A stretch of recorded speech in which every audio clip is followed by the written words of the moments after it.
Alright, let's just start with that. That song is in this movie a lot. And it's supposed to be annoying and catchy, and it's both annoyingly catchy. But this song is also one of the many reasons people don't like this entry. We'll find out in 1 second. My goodness. Hear that? That sound familiar? Yeah. That's a familiar musical cue from one of the other Halloween movies. And this has nothing to do with the other ones. That's why I'm not wearing a Halloween shirt. I don't watch The Walking Dead. I play the games. I do like Negan. So anyway, yeah. So people were not happy when this came out in 1982 because there was no Michael, but they did use, as you just heard, the musical cues and understanding that maybe Michael was in some advertisements for it, so they kind of sort of might have tricked the fans, so made them even more pissed off. But is this movie really bad? I know it's in recent years gained a cult following, and I feel like it's a cult movie. Would have been one even sooner, decades ago, if they called it Halloween. Sorry, if they called it Season of the Witch instead of Halloween 3, Season of the Witch. But so the idea here was to make an anthology. Each movie would be a different genre of horror, and they would be like loosely connected. Like the Cloverfield movies, each one's a different kind of horror movie, but they're all kind of connected. That's what they wanted to do with this. But they made the mistake of calling it Halloween 3.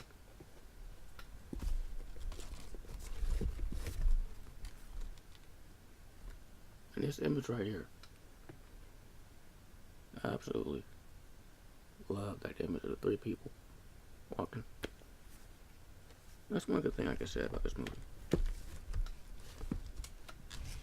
But so obviously that plan didn't work out.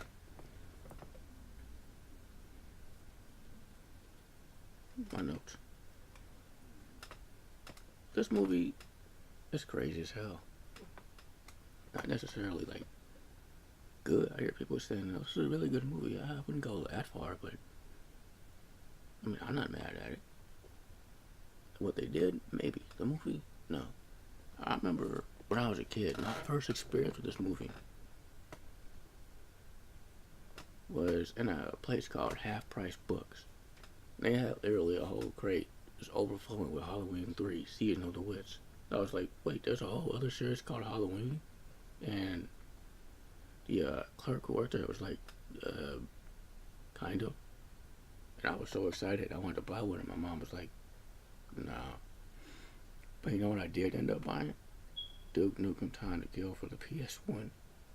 Got to play that for about a half a second. She was like, no. Anyway. But and that was pretty much it for a few years before I would see this on TV for the first time. And what stuck with me was that ending, where Tom Atkins is on the phone, he's screaming, "Stop it!" and the TV's just going on. That stuck with me. Like, that's what started this collection. So I would have figured out what movie that was. And I thought it was a Freddy movie, so I started getting all the Freddy movies. And now I have all these movies. So also started getting me to collect. It wasn't the first movie in the collection, but it got me started wanting to collect. That makes sense. Anyway. So this movie is both written and directed by Tom Lee Wallace, who is a big part of this franchise. He's mostly the prop and art director guy. In the first movie, he was Michael Myers from one scene, the closet scene.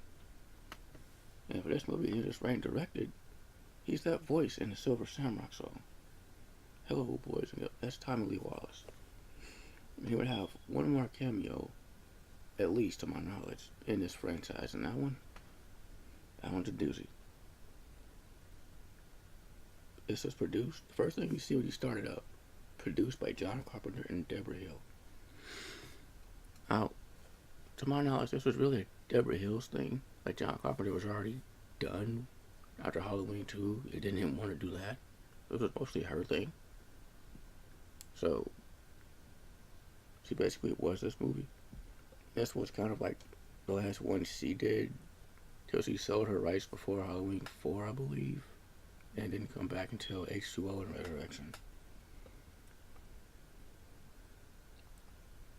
As I mentioned earlier, this stars the badass, always badass, too cool for school. I just said that. I don't care. Tom Atkins, who gives absolutely zero fucks in this movie, and it's for the most part awesome. I say mostly because he plays a married doctor. But the only reason this movie even gets going is because he wants to get with the beautiful Stacey Nelkin, whose father he sees die in the hospital. And she tracks him down, they figure out something's up, and he only tags along just because he wants to be with her. Like, that's it. And it's hinted that she's not the only woman he's cheating with, so. Aside from that, Atkins, as usual, is a badass. And you might have missed him, like, he's in a bunch of movies. And you might have missed him in Creepshow. Like, I didn't know he was in that till recently. I've seen it a bunch of times.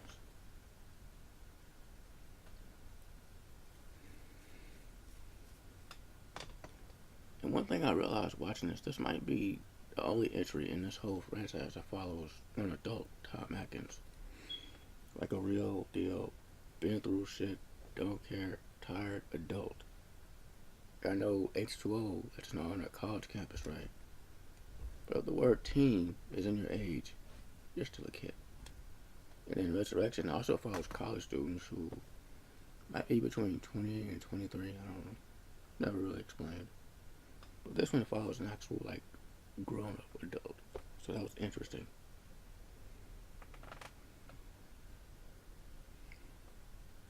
Alright, so this movie starts with a creep walk that some people actually like. I think it's funny. I don't think it's scary. What he does is scary, but that walk isn't. I also noticed he kind of moves like Michael Myers, which I didn't dig. So they set him up the same way with the camera shots and hiding him, and the other him, more than one. So it's more like 47 than Michael Myers, which makes me feel better. Not too much cheated. But yeah, this dude, he's walking. After he's already messed up this dude, he follows him to the hospital, kills him, walks past the nurse, looks at her, keeps on going to his car with a straight face, sets himself, pours gasoline on himself in his car and blows himself up. That was the scary part. Just the way he had no expression. Again, kind of like Michael. It's weird.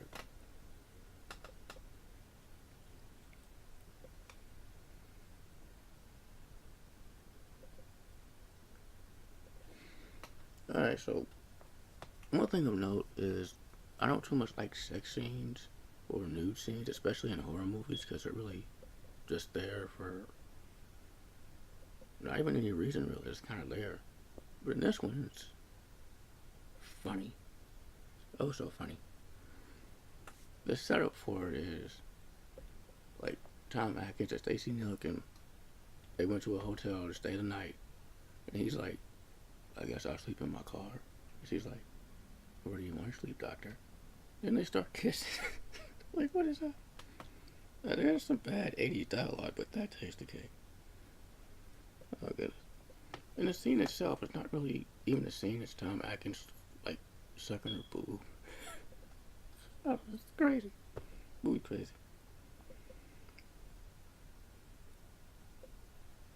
And the kills are also very, very crazy. My favorite kill is Margot, where she's working on a broken mask and the fire has a blue laser out of nowhere through her mouth, and it's all like busted open and messed up. And it looks great. The effects in this movie, practical effects, look great. I'm not going to talk about the digital effects, that wouldn't be fair. But yeah, that's my favorite kill, not because it's the best one. It's not. There's a much better one at the end. But the explanation that they just throw away, oh, it's malfunction, she's alright, no, she's dead, and y'all killed. They kept calling it a malfunction and being cool. They're like, no. And the best kill, obviously, is the one at the end because they kill kids in this movie. That's sort of the big story here. And you see one kid get killed on screen. That's crazy as hell, like everything else in this movie. This is one of the few movies I've seen that actually, like, went all the way with that and showed a kid being killed on screen, so that was cool. But the big story, or lack thereof, is this corporation wants to get kids to wear their mask on Halloween to kill them, to something with Stonehenge. I don't know. The story's not strong in this one. And I studied Stonehenge in college, okay? Nothing to do with witchcraft. Although, that kind of thing, people practice that there, but nothing to do with Stonehenge. I don't know where that came from. And very lastly, but certainly not least, Jamie Lee Curtis is actually in this. Most people don't know that because it's a cameo, a voice cameo of an operator where Tom Atkins tries to call for help. It is Jamie Lee Curtis as the operator. But yeah, no, this one would have been a cult movie a while ago, like I said, had it not been called Halloween 3. And as I said, I like the idea they were going for, and obviously it can work, but not at the expense of a well-established horror franchise like Halloween. We only want to see one thing, that's Michael. Okay. Or Lois Dorsey's in it. I mean, we can't have Loomis anymore. Not a good one anyway. But yeah, that's what we want to see. We don't want to see this with pop in Halloween. If I'm binging Halloween, I skip this one. One time I binged every single one, including this one. And this one kind of felt out of place for good reason. But it's a good one to put, good one. But it's one to put in every now and then. You know. And love it or hate it, it is one for Halloween. Like, that's a big part of the movie. They set that up pretty nicely. Oh, and the main antagonist name is Tom Cochran, which is hilarious. Anyway, this was Halloween 3, Season of the Witch. And I'm trying to be as biased as possible with this rating.